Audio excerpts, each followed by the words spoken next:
Augustin Mendy, chers amis modestes, chers sympathisants et membres de l'Union. Mesdames et messieurs, le Sénégal face à l'imposture du pouvoir. Quand la rupture se transforme en illusion, le peuple sénégalais a cru à la promesse de la rupture, à cette volonté affichée de mettre fin à des pratiques politiciennes opaques et de restaurer la justice sociale et la transparence de la gestion des affaires publiques. Aujourd'hui, cette rupture ressemble plus à une illusion qu'à une réalité tangible.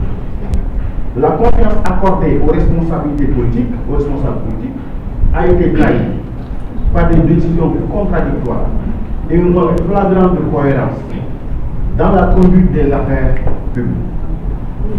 Les engagements proclamés de transparence et d'équité se sont effacés derrière une gestion marquée par l'arrogance, le clientélisme et la recherche d'intérêts particuliers.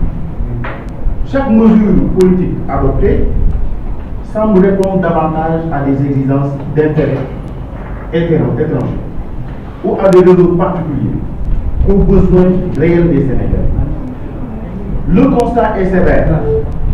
Les décisions politiques censées servir la nation semblent plutôt servir une élite restreinte et des partenaires externes, laissant le peuple sénégalais spectateur de son propre destin. Il est donc urgent d'analyser point par point les conséquences de cette gouvernance et de proposer des mesures concrètes pour protéger notre peuple, notre économie et nos ressources stratégiques. La moralité en faillite, de la vertu proclamée à la manipulation. Depuis l'accession au pouvoir de Diomaye et Sonko, nous avons assisté à une transformation inquiétante de la moralité publique. Ce qui devait être une référence éthique est devenu un outil de marketing. Un slogan évident, ce slogan de sa vie substantielle, de sa substance réelle. Les décisions politiques ne semblent plus guidées par la justice sociale, mais par l'intérêt partisan, au lieu de l'intérêt général. Des logiques de loyauté politique et de maintien au pouvoir. S'agissant de l'affaire des 8 milliards destinés aux populations de Bakel, censés améliorer substantiellement leurs conditions de vie, nous avons fait quelque chose au niveau de notre secteur. Nous avons eu revenu. Mais l'importance de ces sommes n'a pas été tracée. Sa destination. Donc nous avons demandé des informations sur l'usage de cette somme, comment elle a été dépensée. Gunsoup a saisi officiellement le pôle judiciaire et financier et compte rencontrer les députés de l'opposition afin de mettre en place une enquête parlementaire sérieuse. Cette initiative vise d'abord à établir une vérité et à tenir les Sénégalais informés, tenir les responsabilités de cette opacité face à leurs responsabilités, mais parallèlement les nominations à ces postes clés dans l'administration ont souvent privilégié des fidélités politiques à la compétence technique. Cette pratique compromet l'efficacité des institutions et affaiblit la capacité de l'État à répondre aux besoins essentiels des citoyens. La moralité dans ce contexte n'est plus un guide, mais un écran de fumée, derrière lequel s'opèrent des décisions contraires à l'intérêt général.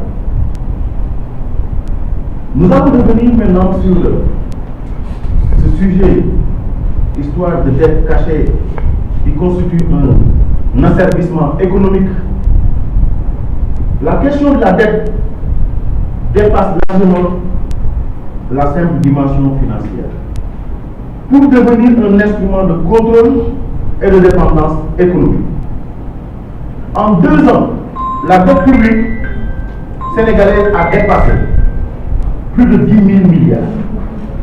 Une somme considérable qui pourtant ne se traduit pas par un développement tangible pour les populations. Les institutions financières internationales comme le FMI, la BCEAO continuent d'exiger des engagements, des ajustements structurels, limitant ainsi la marge de manœuvre économique de notre pays. Ce mécanisme de la dette devient un instrument d'asservissement déguisé. Les prêts ne sont pas toujours destinés à financer des projets productifs, mais à créer une dépendance durable. Chaque franc CFA emprunté sans transparence devient un levier de contrôle externe, réduisant l'autonomie de l'État. Tant que la dette demeure opaque, sa gestion inefficace, le Sénégal restera prisonnier de ces mécanismes échappant à son contrôle. L'économie productive est en péril. Nous l'avons constaté. L'économie sénégalaise est aujourd'hui confrontée à un double danger. L'exclusion des entreprises locales, des grands marchés et la fuite des compétences. Dans les secteurs du BTP et de l'industrie locale, plus de 40% des marchés publics échappent aux entreprises sénégalaises, au profit exclusivement d'entreprises multinationales. Le chômage des jeunes a atteint plus de 22% à l'échelle nationale et dépasse plus de 35% dans certaines régions